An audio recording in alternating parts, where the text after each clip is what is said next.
Bueno, habiendo visto el tema de series de potencias, vamos a entrar ahora en el tema series de Taylor. Em, para entender el tema serie de Taylor, lo primero que vamos a hacer es una introducción a polinomios de Taylor. Si por ejemplo tengo esta función f de x igual a e a la x, la exponencial, y me paro en un punto del dominio, por ejemplo en este caso en x igual a 0, e a la 0 es igual a 1, es este valor. Si yo pienso cuál es el polinomio de grado 0 que mejor aproxima a la función en este punto, es aquel que pasa por este punto. En ese caso, p sub 0 de x igual a 1, que es esta línea que tenemos acá, es la mejor función polinómica de grado 0 que aproxime a la función f de x igual a la exponencial.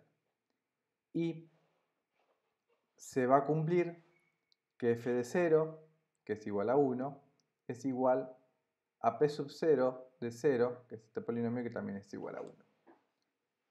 Ahora, en este punto, tanto la función como el polinomio pasan por el mismo punto, no tiene error, o sea, usar el polinomio, el valor del polinomio, el valor de la función evaluado en este punto, es lo mismo. Pero a medida que me alejo, que me corro hacia un lado o hacia el otro, tengo diferencia entre ambas curvas, que es lo que se denomina error, que es la diferencia entre la función y su aproximación. Si pienso, bueno, cuál es el polinomio de grado 1 ahora que mejor aproxima esta función exponencial. Esto lo vieron en matemática A como diferenciales. Tenía una formulita para calcular diferenciales, pero después vamos a ver que esa formulita tiene relación con la fórmula de los polinomios de Taylor. Pero en principio lo que tendría que pensar es que este polinomio grado 1 tiene que pasar por este punto y tiene que tener la misma tangente en este punto, ¿no? Estamos siempre aproximando alrededor de x igual a 0. Entonces se debería cumplir que f de 0 sea igual a este polinomio en 0 y que la derivada de f de x en 0 tendría que ser igual a la derivada del polinomio 1 evaluada en 0. El polinomio que cumple con esto es 1 más x, que es esta recta que tenemos acá, y esta recta entonces es el polinomio de Taylor de grado 1 y es el polinomio de grado 1 que mejor aproxima a esta función exponencial e a la x. Si vemos cerca del 0, es una buena aproximación, incluso mucho mejor que la del polinomio de grado 0, pero a medida que me alejo de x igual a 0, ya hay diferencia entre ambas curvas y está presente el error de la aproximación. Así podría pensar entonces también cuál es el polinomio de grado 2 que mejor aproxima a mi función. Va a ser aquel que cumpla que pase por el mismo punto, o sea que f de 0 sea igual al polinomio de grado 2 evaluado en 0. Que tengan el polinomio y la función la misma tangente en x igual a 0, que f' en 0 sea igual a p sub 2' en 0. Y también le voy a pedir que tenga la misma concavidad para que sea la mejor aproximación. Que la derivada segunda en 0 sea igual a la derivada segunda del polinomio de grado 2 también evaluado en 0. El polinomio de grado 2 que cumple con estas tres condiciones es 1 más x cuadrado sobre 2, si f de x es a la x. Y acá vemos que esta curva ahora, este polinomio de grado 2, aproxima mucho mejor que el de grado 1 y que el de grado 0. Pero a medida que me alejo del x igual a 0, voy a empezar a ver diferencia en ambas curvas, lo mismo que me pasaba anteriormente. Pero puedo notar que ese error, esa diferencia entre las curvas es más chica.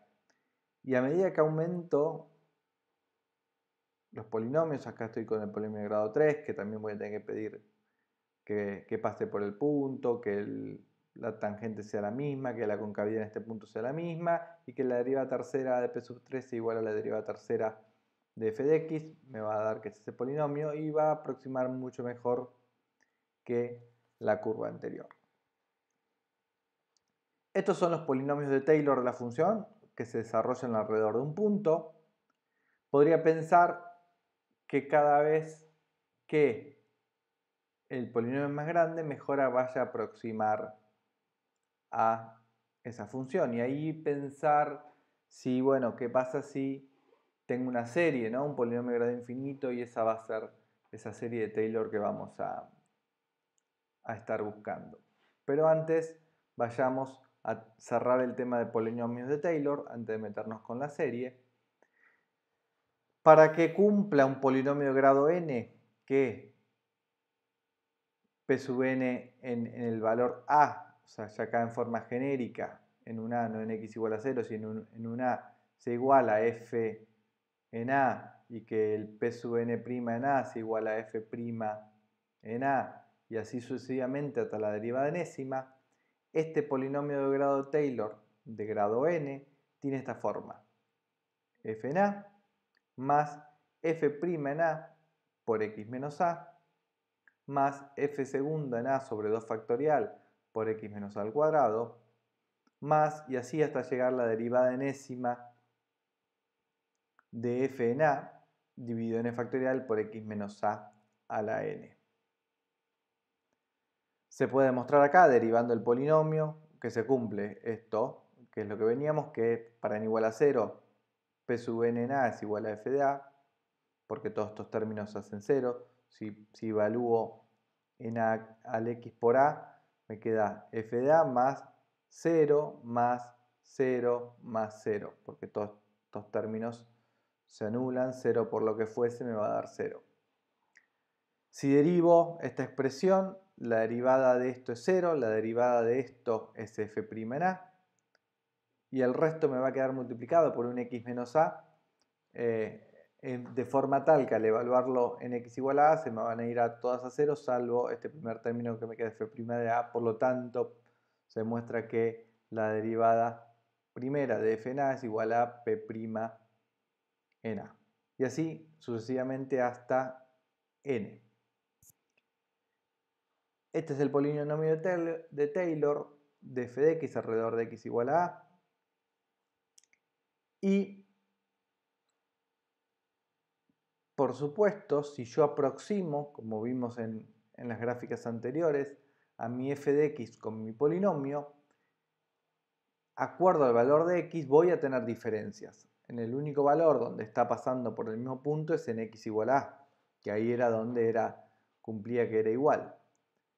Y esa diferencia la estoy expresando con un error.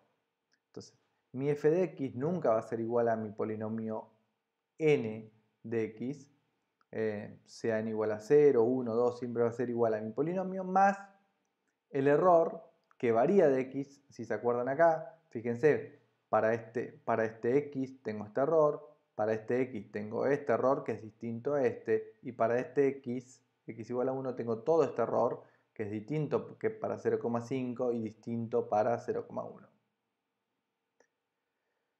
Entonces, la expresión del error va a depender de x. Esta expresión, o sea, hay varias formas de tener esta expresión. La que vamos a usar es lo que se llama el residuo de Lagrange y se define como la derivada n más 1 de la función f evaluada en un punto c por x menos a la n más 1 dividido n más 1 factorial. Fíjense que esta expresión del residuo de Lagrange es similar a las del polinomio, salvo que si el polinomio de grado n es un grado más 1, pero lo que tienen que tener cuidado que esta derivada, que es donde siempre se confunden, esta derivada que tengo acá la tengo evaluada en un punto C, donde C es distinto del A donde está desarrollado el polinomio de Taylor. Este C es un valor que va entre A y X. Ahí es donde este C no lo voy a poder, o sea, no sé cuál es ese valor, pero vamos a ver cuando vemos el tema de series que voy a tratar de acotar toda esta derivada para poder utilizar esta expresión acotada.